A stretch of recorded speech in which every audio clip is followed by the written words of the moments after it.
Então é uma coisa que parece que é uma questão de piada mesmo. Fica parecendo uma piada no final, né? E isso é o que o público gosta, né? O público, eu penso que acompanha esses rapazes, porque no final do dia, me fugiu muito o nome dele, mas esse cara já teve muitas falas problemáticas aí no decorrer da vida, já participou de programas, do Silvio Santos, inclusive, e vinha com essa fala desde sempre, né? Uma fala problemática, machista, homofóbica. Então, nesse papel de entrevistador, poderia explorar muitas coisas, né? Tem muita coisa aí que a Roberta Close já passou pela época, mas não, acaba trazendo, equiparando, né? Fazendo essa comparação com a arte drag e também desvalorizando tudo aquilo que pode ser tratado de forma mais séria. Igor, Ô, que Vicente, o sim. nome dos dois é o Sérgio Malandro e o Renato Rabelo. É, Sérgio Malandro, que eu tô falando assim porque foi o rosto que me marcou, que eu lembrei. Dois aqui, pessoal. Então aqui são mais memes, né?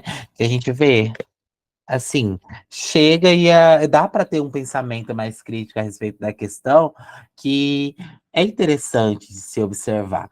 Vamos ver aqui se esse primeiro roda.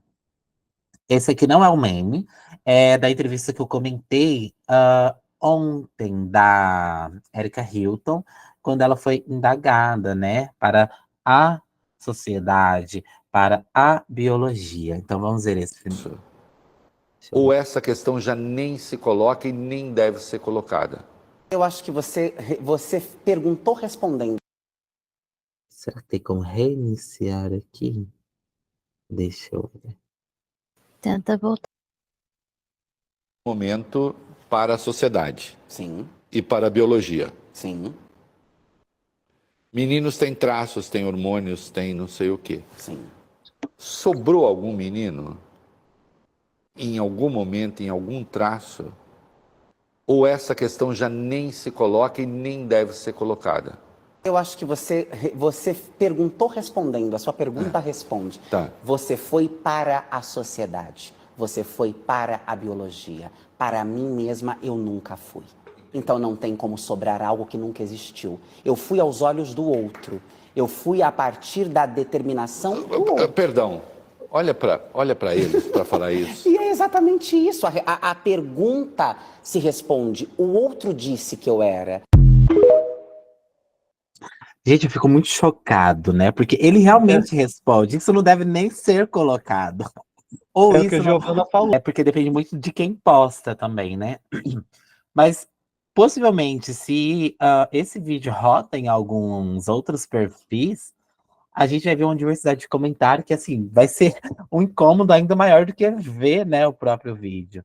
Então é algo que está muito retratada aí com o que a gente vem falando desde ontem, né? Essa questão da performance que ela vem desempenhando. Ela sempre foi uma mulher. Então, ela foi para a sociedade, para o que a sociedade coloca, né? Essa heteronormatividade do que é correto. Para o masculino, para o feminino e todas as caixinhas que devem se enquadrar, né? Algum comentário? A outro meme, vamos? Ok, eu adoro esse, gente. Ó, porque esse rapaz vai falar, essa mulher, não, eu sou drag, mas essa daqui é. Vamos ver quem é a outra. Essa é mulher! Essa é mulher! Não, mas essa daqui é! Essa daqui é! Caralho! Eu sou drag! Bora embora que eu senão eu vou passar mal. Então, aí, ó, foi tão explicativo, né? Essa é drag, essa é a mulher. Por que não é drag? Ela se monta, a outra não. Ela é uma mulher, certo? Então tem que respeitar mesmo, né? Então, pessoal, esses foram os vídeos que eu trouxe para ilustrar aí esse pensamento, né, do que seria performativo, certo? E a partir disso, eu não discordo com a Roberta Close ou concordo com alguém, mas eu acho que nós vamos ter aí, quando se trata de identidade, essas particularidades. Eu me reconheço mulher, eu estou performando. Se eu não gosto desse termo trans, não vou utilizar, eu sou uma mulher. Mas aí entra aquela questão, né, da militância também. Sou uma mulher trans que tem sim a sua devida importância. Então acho que um não exclui o outro. Acho que pode andar aí juntos, né, de mão dadas. Alguém tem algum apontamento, alguma questão? A Para Butler levantar. fala também. Isso aí a gente vê muito, né, na análise do discurso, esse efeito de sentido, que vai depender muito de como isso vai ser visto para cada pessoa. A partir de todo o meu conhecimento, de todos os encontros em grupo de estudo, hoje eu tenho uma percepção que ela foi construída. Então, quando a Júlia comentou, né, no encontro passado, que o gênero ele é construído, né, pela linguagem, pelo discurso, eu acho que é muito, eu acredito que é muito essa questão. E eu penso muito na minha relação, né, com esse processo de construção.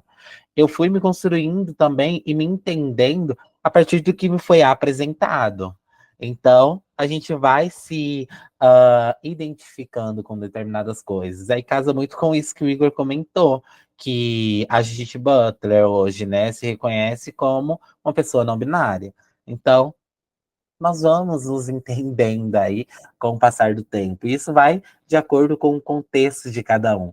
Isso é muito comum também em comentários, em uma análise argumentativa. Eu vou verificar o contexto em que aquele comentário é produzido, e esse contexto eu falo do jornal que esse comentário foi produzido.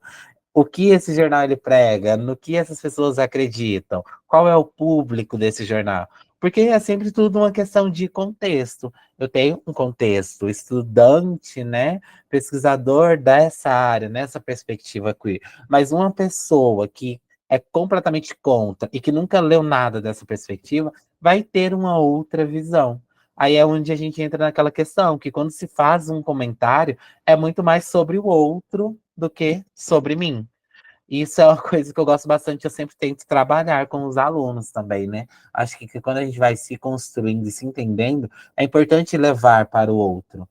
E é bacana essa relação de compartilhar e o momento de bullying, por exemplo, é chato, é ruim, mas isso não é sobre você, é sobre a perspectiva que o outro tem, certo? Então, fui fazendo esses pensamentos aí.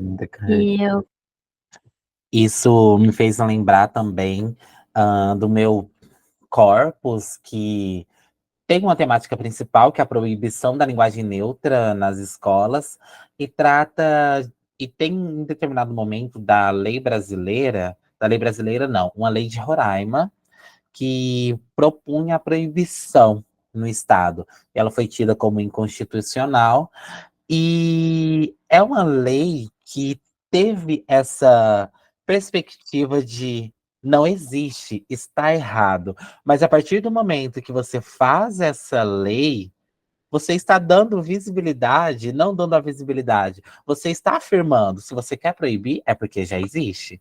E se existe, está em utilização já, certo? Então, por que não reconhecer, né? Não abraçar, vamos pensar dessa maneira. Há sempre uma tentativa de excluir, porque está fugindo dessa normatividade. Mas esse processo de exclusão já é automaticamente um processo de reconhecimento. Você fala que não existe, você fala que está errado, que ninguém utiliza, mas se você está com uma lei que propunha a proibição, é porque determinadas pessoas utilizam, determinado grupo se identifica, se faz existência com aquela utilização, né?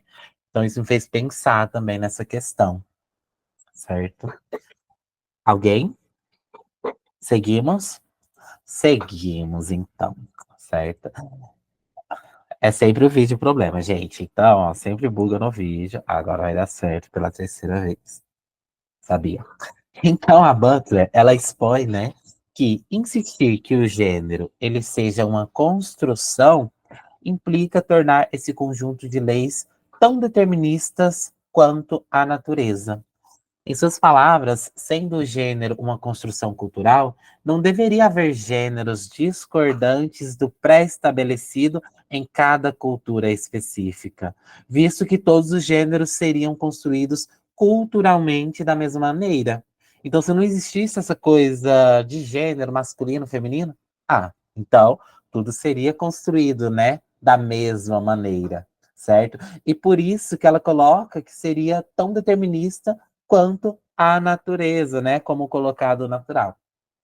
Aí, a partir disso, a Butler ela evidencia o fato de que, ao, ao postular a ideia de que o gênero seja uma construção cultural, há também a rejeição de qualquer possibilidade de abertura de novas configurações de gênero, certo? Então, se já é algo pré-existente e eu tenho que me enquadrar naquilo que já está existindo, nunca vai poder haver aí uma nova, vamos citar, uma nova letra, né?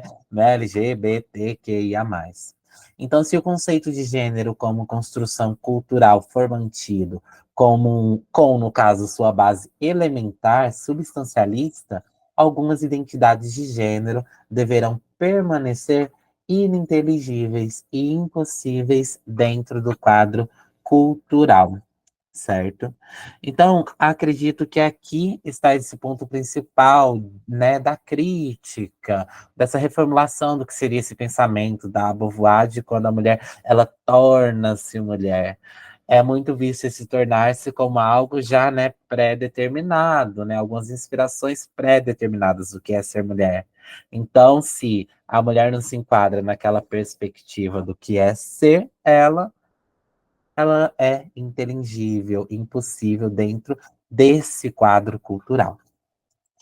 Aí, o que podemos perceber, né, então, é a pretensão de Butler de demonstrar que o próprio conceito de gênero, enquanto substância, se vê interpelado pelos traços dissonantes de gênero, que não se conformam aos modelos sequências de coerência, tornando problemático a cômoda separação entre sexo e gênero. Então, esses traços dissonantes, eles podem ser entendidos com aquele que subverta, né, a ordem heteronormativa. E aí, pessoal, para a filósofa, para Butler, se é possível falar de um homem com um atributo masculino e compreender esse atributo como um traço feliz, mas acidentalmente de um homem, também é possível falar de um homem com um atributo feminino, qualquer que seja, né, mas continuar a preservar essa integridade do gênero. No entanto, se nós dispensarmos a prioridade de homem e mulher como substâncias permanentes, não seria mais possível subordinar, né, esses traços dissonantes de gênero como características secundárias, ou, no caso, acidentais de uma ontologia de gênero que permanece fundamentalmente inata, certo? Aí ela traz que se a noção de uma substância permanente ela é construção fictícia, produzida pela ordenação compulsórias de atributos em sequências de gêneros coerentes, então o gênero como substância, a viabilidade de homem e mulher como substantivos, se vê questionado pelo jogo dissonante de atributos que não se conformam aos modelos sequenciais ou causais de inteligibilidade, certo? E aí nós podemos, então, pessoal, nos questionar se uma pessoa pode trazer consigo, né, não de maneira inata, atributos masculinos e femininos, seria o gênero, então, um atributo incerto, já que ele pode não ser considerado essa substância inata? E essa resposta, ela evoca um conceito elaborado por Butler, que tem na citação logo em seguida, que é o de performatividade, né? Tendo em vista que o gênero ele não é substantivo, mas tampouco é um conjunto de atributos flutuantes. O seu efeito substantivo ele é performativamente produzido. E aí a gente vê essa ideia de performance e como vai construindo, né, esse gênero. Aí ela coloca como esse efeito substantivo, que vai sendo produzido performativamente, ok? E aí, segundo ela, a performance diz respeito à ação, ao agir de determinada forma, expressando o gênero que apresentamos ao mundo. Dizer que algo é performativo é afirmar algo da ordem da produção de efeitos, falar, portar-se, agir de forma que o reconhecimento se dê. Esse é um homem, essa é uma mulher. Então, estou performando, e de tanto que performo, em determinado momento serei naturalizado, naturalizada, como um homem ou mulher, certo? Ah, assim, para Butler, o sujeito constitui-se, né, do ato, do que faz e refaz cotidianamente, sendo ele marcado pela reiteração de uma norma ou de um conjunto de normas, certo? E esse fazer-se e refazer-se é tão naturalizado que pode ser confundido, de modo acrítico, com a noção de substância. Aí, conforme Sali, esse fazer-se para Butler não é algo que pode ser dito livre, mas ele cumpre limitações, visto que é submetido à lei ou a uma determinada cultura, e por isso observa-se ainda uma intenção de um sujeito pré-existente.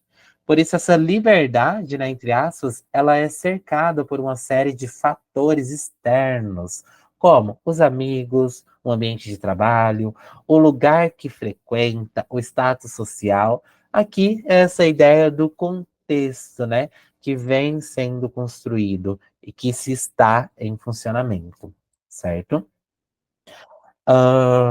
Partindo aqui para essa diferenciação, né? Então, que ela, em determinados momentos, utiliza performance, performatividade, ok? Nós temos que performance seria a estilização repetida do corpo, um conjunto de atos repetidos. E a performatividade, enquanto performance, é aquilo que um sujeito faz. A performatividade é o sistema de regulações que impõem limites para os contornos dessas estilizações. Aí aqui é interessante a gente pensar nessas estilizações com entre parênteses, porque é baseada no quê? Nas ações, né, que o corpo, que a pessoa desempenha essa performatividade. E aqui é o livro, né, que foi tirado a grande maioria desses comentários que eu trouxe sobre performatividade para Butler, que é o Problemas de Gênero, certo? Alguém tem alguma questão? Quer expor algum comentário? Trazer algum exemplo do que entendeu sobre performatividade?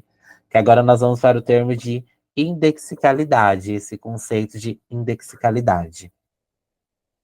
Tá tranquilo? Ok. Passando então para essa questão de indexicalidade, nós temos aqui, né, um pouco mais dessa exploração desse conceito.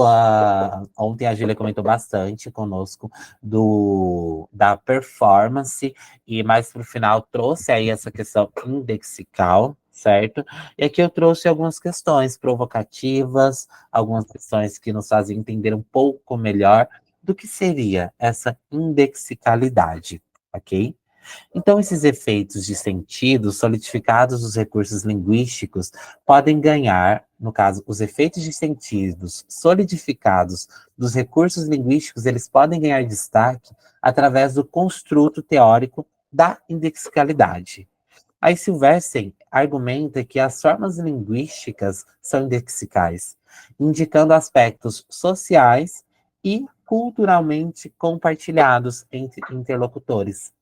Dessa forma, no assim chamado português do Brasil, as formas de tratamento senhor, senhora, diferente do pronome você, expressariam indexicalmente um nível de respeito e distanciamento na relação entre os interlocutores, em que um deles ou delas, né, pode ser mais velho ou ocupar posição social superior.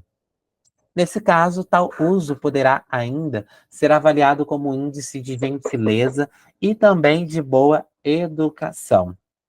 Aqui na sequência, então, a indexicalidade, conforme aqui Sylvester e Urban, Aga e Collins argumentam, é a propriedade do signo linguístico de apontar para projeções semiótico-textuais que indicam a interpretação de um ato comunicativo ao ser local e culturalmente contextualizado. Local, pensando no contexto Brasil, o senhor, senhora e o você. tem essa questão indexical, que nós compreendemos, né, a sua função, de que se eu falo senhor, é para expressar um respeito, e se eu falo você, é uma questão mais informal. E quando a gente pensa essa questão do local também, eu penso na questão do espanhol, que aí já é diferente.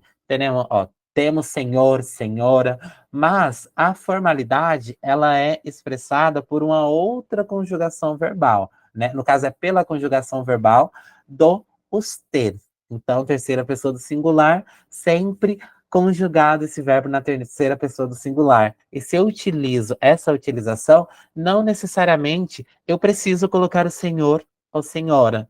Essa utilização do usted como terceira pessoa do singular já faz essa representação da formalidade. E por que ainda assim do local? Ah, mas tem o usted, que poderia ser um sinônimo de senhor, senhora. Mas no espanhol eu posso tirar esse usted. E se o meu verbo ele está conjugado já, eu ainda assim compreendo, simplesmente pela conjugação, e aí eu não tenho essa partícula, né, que exemplificaria essa formalidade, como no português. Então, o indexical é esse sentido que se faz a partir desse contexto em que se encontra, certo? Então, indexicalidade, Gente, sim. posso fazer um exemplinho assim, dessa questão da indexicalidade, que a gente pode levar também para a questão de, por exemplo, tradução de um termo entre o que é apresentado em um país e o que é apresentado em outro. Eu cito um pouco disso na minha dissertação, que alguns jogos em um país apresentam um personagem de uma forma e em outro país de outra forma. Por exemplo, tem um jogo do Pokémon, que no Japão tem uma personagem trans, uma mulher trans, e no Japão ela é descrita, né, pelos contextos linguísticos utilizados ali na frase, dá para entender que ela é uma mulher trans, porque eles citam que ela era faixa preta no karatê até 2 meses atrás, 6 meses, eu acho. E ser faixa preta no karatê é uma característica exclusiva masculina, né? Então, aí ela fala que a medicina é maravilhosa, né? Milagrosa. Então, aí entende-se que houve essa transição de gênero. Já quando essa personagem foi escrita na tradução para o inglês, eles excluíram totalmente essa parte. Então, ela deixou de ser uma mulher trans e passou a ser uma mulher cis, né? Eu falo mulher triste, mas pode. Uma mulher cis, Júlia criando identidades. você viu? E tem também essa questão em um outro jogo, que é o Mario, né? O Paper Mario, de 2004, esse jogo, que tem uma personagem que também é trans. Então, no japonês, você tem essa descrição de que ela era um menino e virou uma menina. E no inglês, eles já excluem essa parte e não é que eles exatamente excluem essa parte. Eles colocam ela numa posição de algo de você ter repulsa. Então, um outro personagem reage a ela como que ela fala que nós somos as 3 irmãs, as belezas, né? Aí ele fala assim que as outras 2 são a beleza, ela é feia, né? Então já é também essa ideia, né, da trans como a feia, como algo a se ter repulsa. Então é interessante de perceber que dá para a gente ter essas nuances também na língua, né? Como é expressado, e essas diferenças também em culturas diferentes.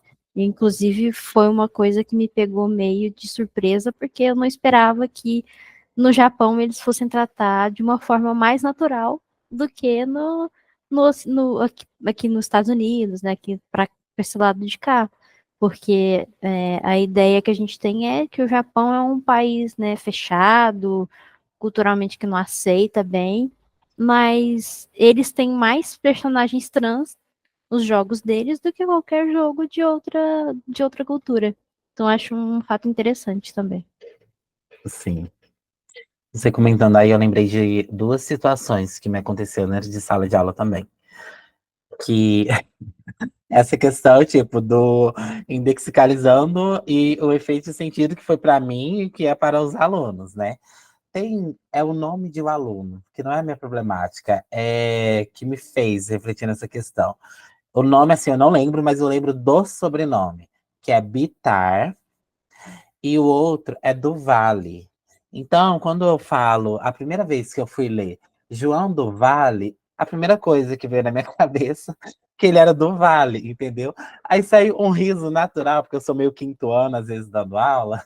E aí eu dei uma risadinha e ninguém entendeu. Falei, graças a Deus que ninguém entendeu, pensou? Já no início já ia virar uma problemática. Aí eu dei essa risada e ele respondeu normal, e eu vi que nunca foi zoado, porque assim, sexto ano ama fazer brincadeirinhas, né, e tudo mais. E até então, esse termo do vale, para eles, né, não estavam fazendo sentido, era simplesmente o nome. Mas para mim já tinha todo esse contexto, né, esse significado que veio a partir daquilo que eu já tenho conhecimento. E aí acontece com o Bitar também. Toda vez que eu leio o nome dele, como eu dou aula de espanhol, o V com som de B. Aí eu vou lá e falo, tipo, João Bittar. Aí eu penso na Pablo Vittar. E eu também dei risada. Só que ainda bem, né, que sexto ano, tá aprendendo espanhol ainda, não tiveram essa percepção de início. Mas é muito interessante esse jogo, né? Que às vezes a gente indexicaliza, né? Tem uma percepção de algo que em algum outro momento ou para alguma outra pessoa é diferente, é completamente diferente, né? Aí, alguém quer comentar mais alguma coisa, alguma experiência? Não? Assim, Eu só ia. diga. Isso é muito interessante, né? Que aí a gente vê nesse sentido que nós compreendemos, e aí lembra do que foi indagado, né? No dia de ontem. Quando vai pergunta, né, para uma pessoa mais velha, qual é o seu pronome?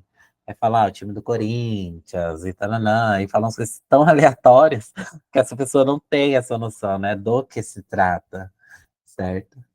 Então é aí, né, que é colocado que a indexicalidade é a dimensão do significado em que características textuais sinalizam ou indexam significados recuperáveis contextualmente, né? Aí Bloomert, ele coloca que o ponto aqui é que todos os signos indexicais pressupõem e criam seus contextos numa dialética entre pressuposição indexical e implicação indexical. E segundo Silverstein, o fato indexical envolve as regularidades sociais e normas de uso, para as quais os signos eles apontam, assim como os usos e contextos emergentes de uso, derivados do primeiro e para os quais também apontam. Então, quando se trata dessa questão indexical, é muito interessante, né? Quando a gente pensa no que nós já vimos sobre performatividade, do entendimento também, quando se fala uma mulher trans, o que é uma mulher trans? Mulher, o que é ser mulher? Certo? E está performando da maneira correta? Aí a gente vai sempre chegar nesse contexto, né? Nesse indexical. O que essa pessoa entende a partir daquele termo que está sendo exposto, certo? Aí aqui eu trouxe mais algumas citações para deixar um pouco mais claro, né? Bloomert ele comenta, baseado em Silverstein, que a indexicalidade ela sinaliza hierarquizações na produção dos significados e também valores sociais dimensionando no tempo, no espaço, nos lugares sociais de onde se enuncia diferentes ordens de indexicalidade. Ao dedicarmos, então, atenção às instâncias situadas em que a linguagem opera na produção de significados, se torna possível compreender a dinâmica envolvida na produção de nossos mundos sociais, em dimensões históricas e também translocais. Por indexicalidade, então, Rodrigo Borba, entende-se, né, o processo social, histórico, cultural e político através da qual sentidos emergem. Ou seja, a relação entre signo e significado não é direta, mas mediada por uma história de uso que vincula, né, a vários sentidos possíveis que só poderão ser determinados contextualmente. Aí, Ott argumenta que a relação entre língua e identidade não implica em um mapeamento direto entre uma forma linguística e um significado social, certo? Então, aqui, pessoal, eu vou propor, antes da gente passar para o outro momento, a pausa por agora. Alguém tem alguma questão até então? Ou está tranquilo? Esse Eu entendimento? quero. Acredito que podemos voltar para esses momentos finais, no sentido do último termo que nós estamos aí discutindo, conhecendo um pouco mais sobre, que seria esse termo de indexicalidade. Só para informá-los que aqui no chat eu enviei um link, que é um link que direciona ao Google Docs, com o link dos textos. Alguns estão referenciados, mas outros, assim, tá o nome do texto, quem escreveu e o link já que vai direcionar diretamente. Eu falei, vou aproveitar que não é nenhum artigo, nem um escrito, vai ser algo mais rápido mesmo. Então, por isso que não está a referência certinha, mas está de acordo para que vocês sejam direcionados para o texto, né? Que foi base para a produção dos slides, ok? E aí o Igor já reforçou também o preenchimento, certo? Dos formulários da avaliação. Acredito que a da lista de chamada vai ser depois, Igor, você já mandou também. Está logo Você- acima. Ah, sim, ótimo. Isso, da lista de presença. Fechou. Então, essas informações aí essenciais. Então, tratando-se aí dessa questão da indexicalização, tem muito essa discussão a respeito do sentido, né? Como ele é constituído, como ele é visionado. Então, aqui, como eu trouxe, nós temos que ele é constituído e mediado pela relação da língua com posicionamentos, ações, atividades e construtos sociais, tais como gênero, classe, sexualidade, filiação política. E a construção da identidade, assim, envolve a produção de links indexicais indiretos que vinculam determinada estrutura linguística a certo sentido social contextualmente produzido, certo? Só foi uma dúvida aqui. Ontem teve a lista de presença também, João Vitor. Você mandou no chat. Então, ou seja, a elaboração disso, né, que chamamos de identidade, não está restrita ao uso explícito de categorias como homem, mulher, gay, trans, mas ela ocorre indiretamente por meio de diversos recursos linguísticos, sons, morfemas, estruturas sintáticas e tudo mais. Logo mais à frente, nós vamos ter aí, inclusive esse texto, nessas citações aqui, são de um texto do Borba, que está no link, certo? Nós vamos ver aí que essa representação indireta, por meio de diversos recursos linguísticos, também vai ser vinculada à imagem, né, reproduzida por aquela pessoa, como ela se mostra em sociedade. E da maneira que ela se mostra, né, que ela se comporta, ou que ela se porta, a partir desses sons, morfemas, estruturas sintáticas, nós vamos dar um sentido. Será que é uma mulher, certo? A partir daquele contexto que ela está localizada. E aí a gente entra nessa questão indexical, mas adiante vai ficar mais claro isso que foi retratado por mim. Então, como mostram Bucklotz e Hall, os estudos linguísticos tendem a ver o corpo como simples suporte da língua e não em uma relação constitutiva, na qual o corpo que fala, escreve, se produz ao se falar e escrever. Dá-se a ver e a ouvir ao falar e escrever. Faz-se corpo ao fazer linguagem. Então é como aí se fosse uma andada de mão dupla também, uma caminhada junto, certo? Não existe um sem o outro. é necessário os dois. E essa interpretação está em consonância com a teoria de performatividade de Butler, segundo o qual é a estilização repetida do corpo que indexicalmente, né, o insere em normas de gênero, e raça, classe, nacionalidade, sexualidade, e institui formas corporificadas de se viver em sociedade. Então, esse conceito de indexicalidade, ele exige que se evite, né, a essencialização da resistência ou do assujeitamento, pois somente um olhar atento às ações locais de indivíduo pode nos levar a entender como a relação com as normas se dá. Um elemento importante nessa dinâmica situada, né, indexical de negociação de sentido, é o corpo e os seus usos, pois gestos, né, olhares, os movimentos, os toques, eles adicionam camadas de sentido para que se possa entender o que acontece em uma interação. Então, no mesmo texto, nós vamos ter aí uma mulher cis, como que corporificando, vamos dizer assim, uma mulher trans. Então, ela vai e imita esses gestos, né, que essa mulher trans se coloca, e aí acontece essa interpretação. E o mais interessante de se ver é que ali ela está sendo reconhecida, ela é reconhecida como uma mulher. E essa mulher cis, ela copia essa feminilidade. E essa feminilidade que é muitas vezes retratada como a características de uma mulher. Então quer dizer que se uma mulher ela não é tão feminina, ela não vai ser mulher.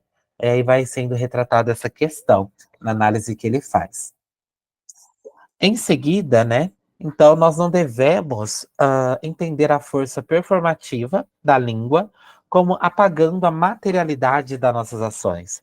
O que a teoria da performatividade ela enfatiza é que o mundo material ele só pode ser entendido pelas escolhas lexicais, sintáticas, semânticas, discursivas, entre outras escolhas que fazemos, né, que nós fazemos para significar algo. E aí, a partir dessa perspectiva, Pinto 2012 que o sujeito de fala é aquele que produz um ato corporalmente. O ato de fala exige o corpo. O agir do ato de fala é o agir do corpo. E definir esse agir é justamente discutir a relação entre linguagem e corpo. Agora, em seguida, nós temos aqui a foto que eu comentei anteriormente, né? Essa aqui é a mulher que estava fazendo alguma pesquisa, né, com essas mulheres trans, e em determinado momento ela faz essa imitação, certo? Ah, essa daqui, ó. As duas, né, fazem parte da pesquisa e essa é a mulher trans. E ela faz a imitação, certo? Corporificando aí essa imagem. E enquanto, né, preparavam-se para a foto, Sandra dirige o olhar para Michele. Essa é a Michele, essa é a Sandra. E começa a imitar seus movimentos, dando continuidade à empreitada na qual estava investida desde o encontro com Daniela na semana anterior. Então ele vai retratando aí o Borba a semana anterior, porque ele vai explicando, né, no texto, depois que a gente tiver interesse de explorar um pouco mais, qual foi o motivo dessa pesquisa que foi feita com essas mulheres trans, certo? E o objetivo aqui, basicamente, foi de corporificar uma feminilidade travesti. Então, aqui ela está sendo corporificada, né? Há uma imitação. E contextualmente falando, essa questão indexical é dando sentido ao ser mulher trans como a identidade mulher do que é ser mulher e fazendo essa inclusão, vamos dizer assim, certo? Então, em sincronia com Michelle, a Sandra, né? Ela vira o seu quadril ligeiramente para a direita e levanta a perna. À medida que tenta imitar a travesti, a advogada fita os glúteos de Michelle e, efetuando uma troca de códigos, assevera em alto e bom som. Ah, não, a Quenda é Edi da Mona. Ou seja, olhem para a bunda da travesti. Então aqui ela tenta corporificar também, né, tentando dar sentido a essa corporificação travesti, utilizando, né, o que seria uma linguagem utilizada pelas travestis, vamos pensar dessa maneira. Chamando nessa nossa atenção para o corpo torneado e para as curvas protuberantes de sua companheira de foto. Em resposta, né, a Michelle morre de inveja a Mapô. Então aí vai ter todo esse jogo de linguagem, né? Essa mulher trans com determinadas características linguísticas, né? Tem muito do Pajubá também, alguns termos, tem muitas discussões muito interessantes quando se trata do Pajubá para fazer refletir, né? Como as pessoas têm uma comunicação particular para utilizar em determinados momentos. Então, a relação indexical entre o ato de fala proferido por Sandra e o vocativo amapô, que seria a mulher em Pajubá, tem um efeito importante para a construção de gênero das interlocutoras, pois as temos uma mulher de verdade, né, segundo a visão hegemônica do grupo, a época do trabalho de campo, elogiando ou, na interpretação de Michele, invejando o corpo travesti.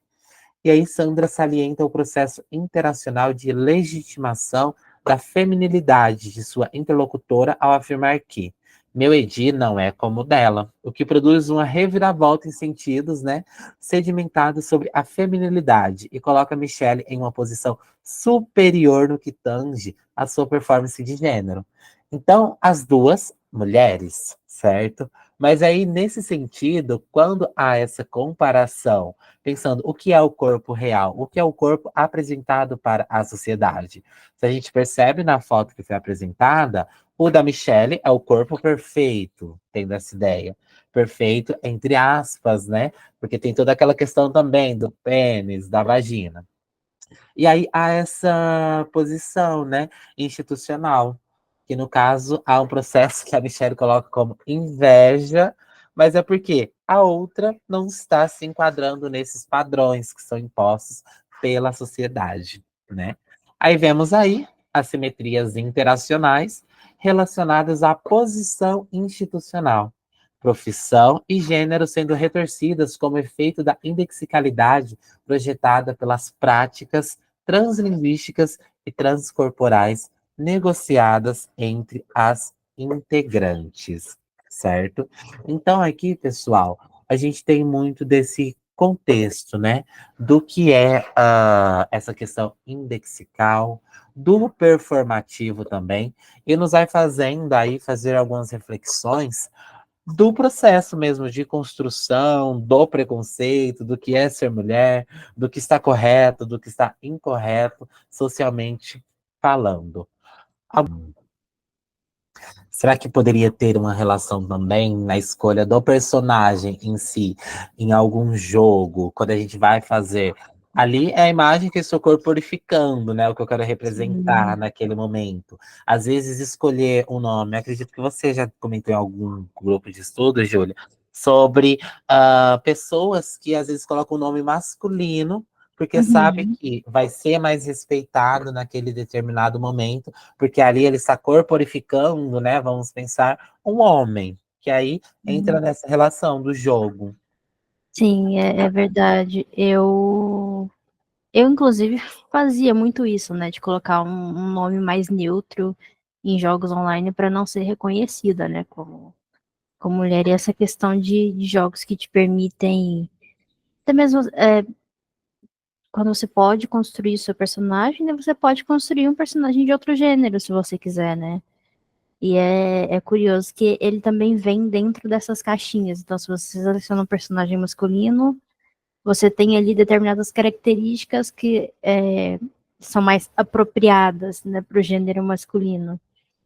E quando você seleciona personagens femininas, tem outras, né, outras categorias também. E essa parte é interessante, né, que até essa questão também da performance de gênero, né, de quem está jogando, né, como a pessoa passa a performar dentro daquele jogo, que ela passa a agir de acordo com aquele gênero com que ela está se representando ali dentro. Tá? É uma parte assim que eu acho bem interessante, né, e curiosa também. Sim, e eu acabo pensando também na questão de quando se tem poderes, né? Quando se trata de jogos. a partir do corpo, aquele personagem vai ter determinados poderes, que aí quando a gente vai ver, né, em um corpo feminino, já vão ser outros poderes. Acho que até nessa relação também a gente consegue ver esse dedo aí, né, do que é heteronormativamente aceito, vamos pensar? Tem muito isso? Não sei. É porque eu não sou dos gamers. Ó, É, vamos lá. Quando se trata dessa questão, temos um corpo masculino. sim. Então, a força, os poderes de força, por exemplo, em uma luta, um corpo masculino vai ter um poder diferente de um corpo feminino, por exemplo. Se há essa questão de diferenciação simplesmente pelo personagem ser masculino ou feminino, Até certo? E aí, pessoal, agora eu vou dar um exemplo assim, referente a essa corporificação de uma feminilidade travesti que Borba trouxe para nós anteriormente, pensando na nossa realidade mesmo, certo? E aí fui fazendo essa reflexão enquanto eu estava falando, enquanto eu estava fazendo essa preparação, no quanto nós corporificamos, né? Por exemplo, pensando na minha realidade, o quanto eu corporifiquei e o quanto eu vejo alunos corporificando determinados comportamentos heterossexuais, certo? Porque é o normativamente aceito em sociedade. Então, alunos, por exemplo, que já vieram conversar comigo, falar, né? Ah, tio, eu sou gay também. Porque, né, assim, eu sempre falei sou abertamente gay para eles. Então, algumas pessoas se sentem à vontade. Mas em determinados momentos, pelo discurso, eles corporificam ah, um comportamento heterossexual, que está muito vinculado ao primeiro vídeo que nós vimos, né? Aquela corporificação, certo? Que aí pode casar um pouco também com essa questão da performance, voltar para a performatividade, que no vídeo foi mais uma questão, né? De performatividade heterossexual, que ali eles estavam, vamos dizer, corporificando algo gay. E aí eles mudaram esse comportamento e voltaram a ser o que é o normal, certo? Sim. É muito interessante porque vamos chegando, né, fazendo casando uma teoria com a outra, um pensamento com o outro. Porque quando se trata dessa corporificação, assim como o Igor retratou, é em determinados ambientes. E aí volta muito naquilo que Borba inicia como algo indexical, que vai depender do local que você está. Assim como eu dei exemplo, né, do tratamento formal do Brasil e na Argentina. Então, vai depender do local para que você performe determinado comportamento, certo? Corporifique determinado comportamento também. Pessoal, então, de maneira geral, sobre as teorias, nós temos essas apresentações a respeito de ter acesso, né, a esses memes na internet. Eu acho muito bacana quando nós estudamos, estamos dentro, né, dessa área de estudo e de curiosidade mesmo. Às vezes não é nem de estudar e tananã, tananã, mas de curiosidade e tentar entender o que está acontecendo, né? Porque é muito diferente aquela pessoa que vê, acha graça, haha, ri, né? Quando a gente vê o meme da Pablo, é mulher, não, sou drag, ela é mulher. E é diferente da pessoa que vê, ri, mas também entende aquela questão e problematiza, certo? Eu acho que é muito esse jogo também de problematização que nós passamos a olhar as coisas com a outra mirada, né? A partir de leituras prévias. Você falando, eu pensei, não queria voltar a primeira vez que eu li Judith Butler, porque, meu Deus, eu quase surtei, não entendi nada. Talvez uma quarta vez que eu li Judith Butler, me veio algo na cabeça também, que dentro desse processo de construção pelo discurso, né, da identidade, de tudo, nós conseguimos. Eu pensei em uma situação também que aconteceu em sala. Respondo tudo, né? Ainda bem que não falei nome da escola, dos alunos e tal. Nesse processo de construção, né, o como é importante nós termos esse conhecimento e estar preparado, né, para argumentar em determinados momentos e expor já que a identidade, eu acho que tudo é construído, né, por meio da linguagem, da forma que a gente se expressa, da forma que a gente coloca determinadas coisas, e aí se constrói de boa maneira ou não, se a pessoa está de acordo ou não, mas de alguma forma vai chegar naquele ser humano.